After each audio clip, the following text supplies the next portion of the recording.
नमस्कार दोस्तों, आप सभी का इस चैनल शापित हूँ में स्वागत है।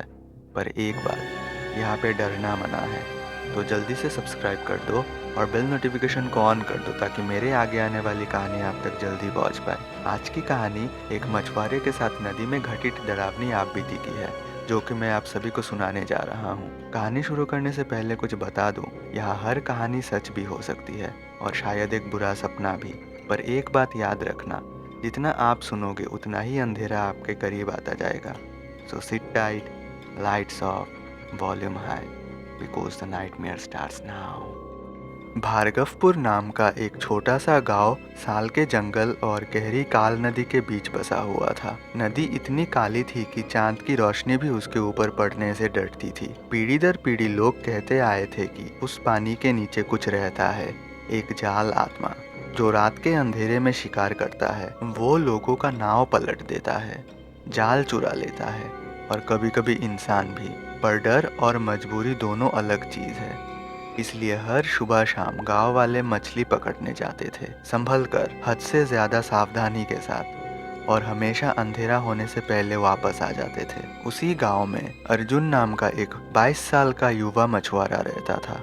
होशियार, हिम्मत वाला और थोड़ा जिद्दी भी। उसको रात में मछली पकड़ना अच्छा लगता था, क्योंकि उस वक्त हवा शांत होती थी, आवाज कम होते और पकड़ बहुत अच्छी मिलती। उसकी माँ हमेशा रोकते हुए कहती, पागल मत बन अर्जुन, रात के वक्त नदी की आवाज भी भयानक हो जाती है। लोग कहते हैं कि वहाँ प्रेत रहते हैं, पानी की खाली देह वाला भूत। अर्जुन हमेशा मुस्कुराता, माँ, पानी में सिर्फ मछली होती है, भूत नहीं। लेकिन सच ये था कि जब हवा झोपड़ी की दीवारों को रात में धक्का देती, अर्जुन के अंदर भी हल्का सा डर उभरता, बस वो उसे अनदेखा कर देता था। उस रात आसमान को घने बादलों ने पूरी तरह निगल लिया था। ना चांद था, ना तारे, सिर्फ अंधेरा, बेजान, गहरा और भयानक। लेकिन अर्जुन अपना लैंटर्न, अपना जाल और अपनी हिम्मत लेकर नदी की ओर चला। जब उसने अपनी नाव को पानी में ढकेला, हवा ने एक अजीब सी सड़कती आवाज निकाली, जैसे कोई सांस भरी हो। कुछ नहीं, अर्जुन ने खुद से कहा,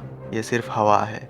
वो नाव में बैठ गया और धीरे धीरे नदी के बीच की ओर चलने लगा, वही जगह जहाँ गांव के बुजुर्ग रात को कदम नहीं रखते। नदी आज कुछ ज्यादा ही शांत थी, बिल्कुल बेहरकत, जैसे ऊपर सफेद झाग की जगह काली चादर बिछी हो। अर्जुन ने अपना जाल फेंका, कुछ देर गुजर गया, कुछ नहीं मिला। फिर अचानक से उसको एक झटका लगा, जैसे जाल के नीचे से कोई नाव को खींच रहा हो।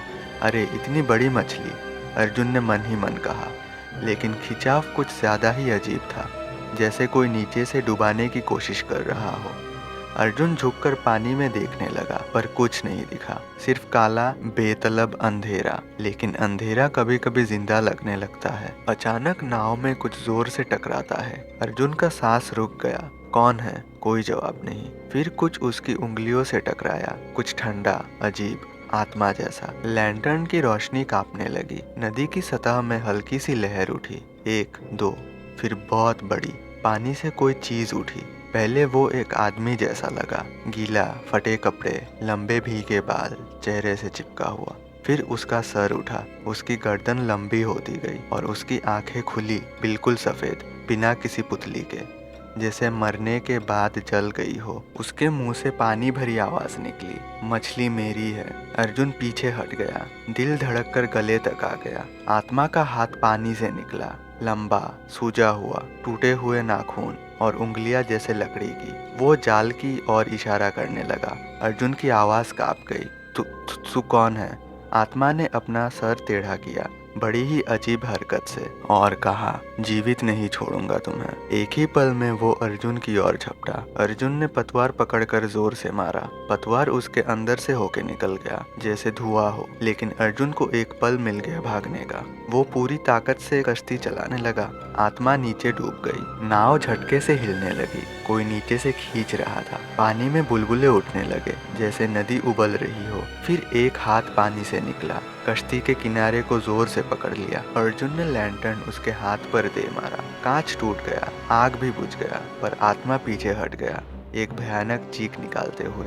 अर्जुन कश्ती चलाता रहा, सांस फूल रही थी, पर पीछे कोई था, कोई सांस ले रहा था, कोई फिसल रहा था, कोई आवाज में उसका नाम खींच रहा था। अर्जुन, वो उसका नाम जानता था। जब आत्मा कश्ती तक फिर से पहुंच ही रही थी, अचानक किनारे से एक तेज मंत्र उच्चारण की आवाज गूंजी। अर्जुन ने देखा, पंडित हरिराम, गांव के सबसे बुजुर्ग पुजारी, हाथ में दिया लेकर खड़े थे। वो एक पुराना मोक्षा मंत्र बोल रहे थे, जो सिर्फ अंतिम संस्कार में सुना था अर्जुन ने। नदी गरजने लगी, आत्मा पीड़ा से चीखने लगा। हरिराम जोर से चिल्लाया, पानी की शापित आत्मा, बंधन तोड़ दे, मुक्त हो जा। एक पल के लिए आत्मा का रूप हिलने लगा और अर्जुन ने उस धुंधली चित्र में एक आदमी का चेहरा देखा, थका हुआ, फंसा हुआ और डर से भरा। आत्मा डूबते हुए आखिरी बार बोला, मुक्ति, और वो गायब। सुबह अर्जुन और हरिराम किनारे बैठे थे। सूरज की रोशनी नदी को सुनहरा बना रही थी, पर अर्जुन के अंदर अब भी रात का अंधेरा बसा हुआ था। पंडित जी, वो क्या था? अर्जुन ने पूछा। हरिराम ने गहरी सांस ली और कहा, 20 साल पहले एक मछुआरा इस नदी में डूब गया था। किसी को पता नहीं कैसे। उसका शव कभी नहीं मिला। कहते हैं कि उसका मन मछलियों पर था और शायद उसकी आत्मा ने भी वही राह चुनी। अर्जुन ने नदी को देखा। पानी शांत था, डर नहीं, पर उसके दिल में कुछ ठंडा उतर गया। तो वो आदमी था। कभी था, हरिराम बोले, पर डर और भूख आत्मा को बदल देता है। आत्मा अपने ही मौत की कैदी बन जाती है। अर्जुन की आवाज हल्की फट गई। वो वापस आएगा क्या? हरिराम ने देर तक जवाब नहीं दिया और फिर कहा, नदी सब याद रखती है और जो याद रखती है वो वापस भी आता है। अर्जुन का दिल थम सा गया। दिन गुजरते गए। अर्जुन ने रात में मछली पकड़ना छोड़ दिया। वो माँ की बात मानने लगा, पर कभी कभी जब शाम में नदी के पास से गुजरता, पानी हल्की सी लहर बना देती, जबकि हवा एकदम शांत होती। कभी कभी कोई हल्के से फुसफुस सुनाई देता, मुक्ति। और कभी कभी उसको पानी के नीचे से हल्का सा पीला हाथ दिखाई देता, जो जैसे पुकार रहा हो, इंतजार कर रहा हो, क्योंकि नदी कभी नहीं भूलती और वो जल आत्मा अभी भी भूखी है। रात का अंधेरा भार्गवपुर के ऊपर धीरे धीरे चिपक रहा था। आज हवा भी कुछ अजीब सी लग रही थी, जैसे गांव ने सांस ही लेना छोड़ दिया हो। अर्जुन ने सोचा था कि वो उस रात को कभी नहीं भूलेगा, पर उसे क्या पता था कि असली बुरा सपना तो अभी शुरू हुआ है। पंडित हरिराम ने उसे बार बार कहा था, बेटा, नदी अपना हिसाब कभी अधूरा नहीं छोड़ती। और वो बात आज अर्जुन के दिमाग में गूंज रही थी। 3 दिन बाद अर्जुन रात को घर जा रहा था, हाथ में एक हल्का सा मशाल और दिल में वो पुरानी घबराहट। रास्ते के पास से काल नदी बहुत शांत लग रही थी, ज्यादा ही शांत। अचानक हवा में एक ठंडी, किसी की सांस लेने की आवाज तैरने लगी। अर्जुन के पैर रुक गए। दिल से आवाज निकली, नहीं, ये मेरे दिमाग का धोखा है। पर फिर पानी में छोटी सी लहर उठी और एक पल के लिए उसने देखा, पानी के नीचे एक आदमी का धुंधला सा साया, लंबा गर्दन, सफेद आंखें, हिलती हुई उंगलियां। अर्जुन का गला मानो सूख गया। वो पलटकर भागने ही वाला था कि किसी ने धीरे से उसके कंधे पकड़ लिए। वो पलटकर चीखने ही वाला था कि उसने देखा कि वो कोई और नहीं, पंडित हरिराम थे। बेटा, उनकी आवाज कांप रही थी। वो उसी कांपती हुई आवाज में बोले, बेटा, आत्मा अब सिर्फ नदी तक सीमित नहीं रही। अर्जुन का खून जम गया। क्या मतलब? वो अब जमीन पर भी चलने लगी है। उस रात अर्जुन घर नहीं गया। हरिराम उसे अपने पुराने मंदिर ले गए, एक ऐसा मंदिर जहाँ मूर्तियाँ टूट चुकी थी और जिसका दीवारों पर पुरानी लाल सिहाई से लिखे मंत्र अब भी चमक रहे थे। हरिराम ने अपनी आवाज धीमी की। 20 साल पहले जो मछुआरा डूबा था, वो सिर्फ डूबा नहीं था, उस पर एक जाल प्रयोग हुआ था। किसी ने उसकी आत्मा को पानी से बांध दिया था। अर्जुन की आंखें फट गई। किसने? हरिराम ने धीरे से कहा, गाँव के एक पुराने तांत्रिक ने। उसने उस आदमी के मरे हुए रूह को पानी का राक्षस बनाने की कोशिश की थी, पर प्रयोग गलत हो गया।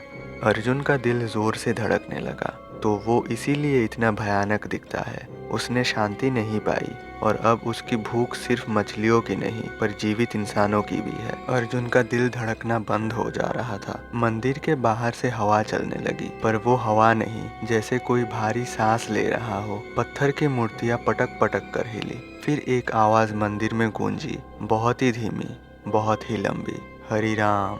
हरिराम की आंखों में डर उतर आया। वो आ गया। अर्जुन ने कंधे से मशाल उठाई, पर आग आग झपकते ही बुझ गई, जैसे किसी ने उसमें पानी डाल दिया हो। मंदिर का दरवाजा खुद ब खुद खुल गया और अंधेरे में दो दूध सी आंखें चमक उठी। आत्मा अंदर घुस चुकी थी। अर्जुन पीछे हटा, लेकिन आत्मा की उंगलियां हवा में लंबी होती जा रही थी, जैसे पानी के धागों की तरह खींच रही हो। उसने अपना हाथ अर्जुन की ओर बढ़ाया। हरिराम चीखा, वापस जा, तेरी आत्मा को मोक्ष नहीं पाप मिला है। पर आत्मा एक हिम्मत तोड़ देने वाली चीख निकालता है। पानी हवा में उबलने लगा, जैसे पूरा मंदिर डूब रहा हो। अर्जुन ने हरिराम को खींच लिया। चलिए यहाँ से जल्दी। दोनों मंदिर से भागते हुए बाहर आए, लेकिन नदी का पानी अब रास्ते पर आ रहा था, जैसे किसी ने उसे जिंदा कर दिया हो। और पानी के बीच वो आंखें उन्हें ही देख रही थी। पानी में से एक आवाज आई, मुक्ति नहीं चाहिए, इंसान चाहिए। अर्जुन के पैर कमजोर हो गए। क्या करे पंडित जी, वो तो हमारे पीछे पड़ा है। हरिराम ने हिचकिचाते हुए कहा, बेटा एक ही रास्ता बचा है, अब तुम्हें ही उससे सामना करना पड़ेगा। अर्जुन के चेहरे पर शौक ज्यादा और डर कम था। क्या मैं उसका सामना करूं? वो तुमसे जुड़ी हुई आत्मा हो चुकी है। उसने तुम्हारा नाम पुकारा, तुम्हें चुना। अब तुम बिना लड़े मुक्ति नहीं पाओगे। अर्जुन ने अपनी मुट्ठी भीड़ ली। अंदर एक अजीब सा गुस्सा उठने लगा। मैं भागूंगा नहीं। अर्जुन वापस नदी के किनारे गया। पानी का रंग अब काला नहीं, जिंदा लग रहा था, जैसे उसमें सांसें चल रही हो। अर्जुन ने जोर से कहा, मैं यहाँ हूँ, अगर तुम्हें मुझे चाहिए तो सामने आओ। नदी में से एक बड़ा बुलबुला उठा, फिर एक चेहरा, वही लंबा गर्दन, वही सफेद आंखें, वही टूटे नाखून। पर इस बार वो आदमी जैसा रो रहा था। आत्मा ने बोझ से भरी आवाज में कहा, मारना नहीं था। अर्जुन की आंख नम हो गई। तू इंसान था, मैं जानता हूँ, पर मैं तेरा शिकार नहीं बनूंगा। आत्मा गुस्से में गरज उठा, मुझे जीवन चाहिए। और वो अर्जुन की ओर झपटा। अर्जुन 2 कदम पीछे हट गया, पर फिर पीछे से किसी ने उसका हाथ पकड़ लिया। कोई जीवित नहीं, कोई आदमी नहीं, वो जल आत्मा का साया था। अर्जुन ने आखिरी बार हरिराम की आवाज सुनी, भाग बेटा। और उसके बाद अर्जुन की चीख, पानी के जोर से छलकने की आवाज, और नदी में छा गया निशब्द अंधेरा। सुबह लोगों ने देखा, नाव टूटकर किनारे पर बिखरी हुई थी। अर्जुन नहीं था, ना उसकी मशाल, ना उसका जाल। बस पानी में दूर एक लहर बनी, जैसे कोई धीरे धीरे डूब रहा हो। और एक आवाज बहुत ही हल्की, जैसे पानी के नीचे से कोई बोल रहा हो, अब मैं जीवित हूँ। काल नदी ने अपना शिकार ले लिया था, पर लोगों को एक बात समझ नहीं आई। उस दिन के बाद रात को नदी के किनारे एक आदमी का साया घूमता दिखा। लंबी गर्दन, सफेद आंखें और हाथ में अर्जुन का मछली पकड़ने का कांटा, क्योंकि शापित आत्मा ने शायद नई शरीर पा ली हो।